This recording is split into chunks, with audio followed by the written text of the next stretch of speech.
so I'm currently teaching in Dowlais Primary. I'm undergoing at the moment an online learning project taken by Graham, and as part of that project I decided to focus on literacy. I've just been made also English coordinator at Dowlais Primary and decided to focus on literacy as part of that online project. I decided to choose 7 children out of the year 5 and 6 top ability, which I teach, to do an online school newspaper, which we do weekly. So if I click onto it, we thought that keeping in touch with the parents, this was the best way really.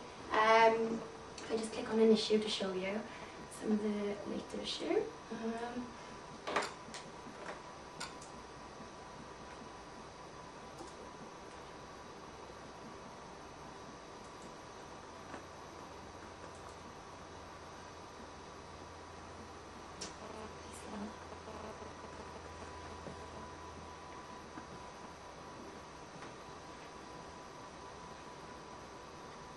What happened last time.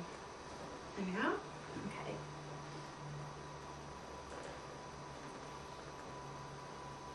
Right. Okay, so it's called the Dowlais Docs while it's loading. I chose 7 children. They expressed their interest in what they wanted to do for the school newspaper. I have one child who is the videographer and photographer. They've taken full charge of the flip camera and go around looking at different issues in the school, basically just taking around to the playground, seeing what children do at the playground. I have one school council representative, and they take on the school council role and have a page dedicated to the school council. We also have somebody for the eco committee. I don't know why that's not going larger.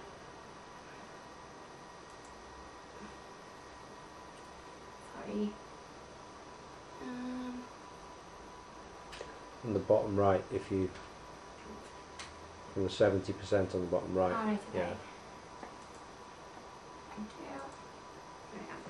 Okay, so I also targeted 2 boys in my year 5 class who really begrudge writing. So they've taken on the role as sports directors, and they update us with all the sports that go on at our school. We also have somebody that is in the eco committee council. Let me just show you. So the one child who is the photographer, she keeps parents up to date with the pupil of the week. She takes the photographs herself and actually puts them into and resizes the images and updates them onto the Google Docs presentation. We also have then, as I said, the school council. This particular issue, she actually uploaded YouTube videos of our Christmas concert songs for children to practice at home. So obviously if they wanted that extra bit of practice, they were able to do that. The Eco Council, the Eco Committee representative, she's called her competition. Her name is Chelsea. Chelsea's check-in competition. They actually go around into classes and check the plastic, the paper, and devise their own competition that they count the class's errors if there's things that shouldn't be in that bin, if there's things other than paper, other than plastic. Then they upload a graph using the Google Docs spreadsheet and show the rest of the school and parents also which classes won, and they also get a 5 minutes extra play, so they absolutely love that.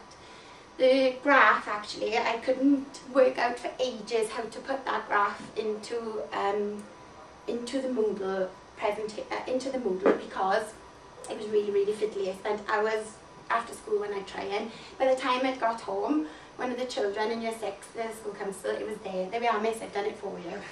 So I'm wasted and you need to do it. We've also had another child doing news rounds, so not news in our school, but news around the world really. And this is her website on just the news round website. They are able to hyperlink, so as you can see, they're all hyperlinked there, and it goes into even further news. Oh gosh.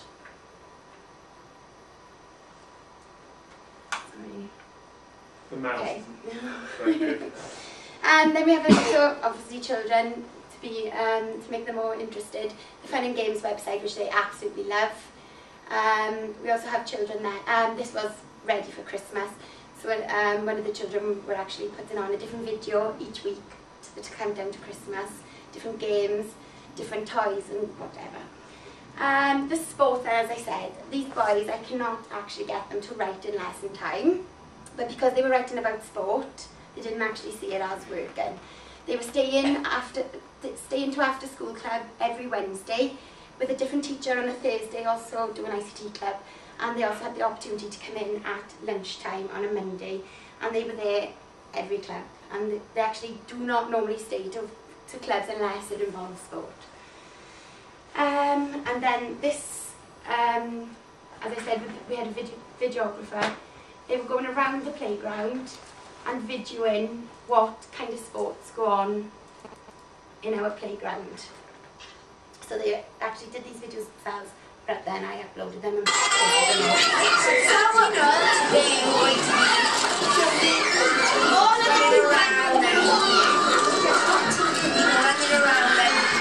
This is a little something. So they, they've absolutely loved just taking control. It's got to the point now, mind, where I did this Google Docs presentation and shared it with those children, and they uploaded their page, and then I would link that to our Moodle. It's got to the point now where I don't actually need to take part in sharing our presentation weekly with them. Well, actually all of them are more than able, but we've got one child now who's taking complete control. She does the issue every week, pages involved, and shares it with the children. So I actually now only attend the club on a Wednesday and a Monday, just literally to supervise. I'm no longer needed.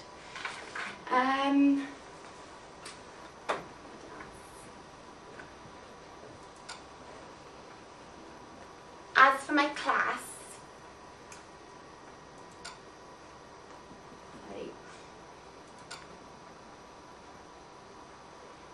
I mainly use mine. I use it a lot for all subjects, but English in particular. At the moment, I think, like every other school, our theme is the Olympics.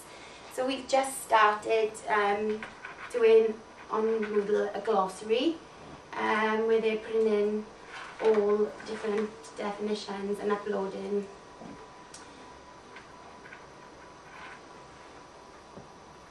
different terms that they're unsure of, and that will help them really throughout our topic this term. Also, our focus at the moment now as a class, I told them to put text in, but going that bit further beyond my knowledge, they put photographs in. So some of them are a little bit too big. That one's not appropriate really, but that one, as you can see, is absolutely huge. So my next lesson now is to show them how to resize an image and how to put that onto the Moodle, which you wouldn't think they were able to do at only 9 and 10. We've also, like Hannah, doing the forums, do you deserve a gold medal in arguing, which they've absolutely loved. I also link my spellings weekly onto this with Google Docs. I upload files and I share the spellings, and they're able to drop in on a Monday lunchtime again and a Wednesday to do that, to learn if they can't access the Moodle at home. I know a lot of mine like go into the Engine House, which is an initiative where they can, after school, go there for free and use the internet there, and also the library. I also have, I'm not sure if you've ever heard of First News. I subscribed to that a couple of months ago, which is a fantastic resource, and it's a newspaper where you send 6 copies of a child's newspaper weekly, and they also then give you an online comprehension where I link that in, and it comes with level answers, and as I have the 5, 6 top English, they actually give you the level 4 and the level 5, and even some level 6 answers. So it really strives for the more able and talented. And that's it.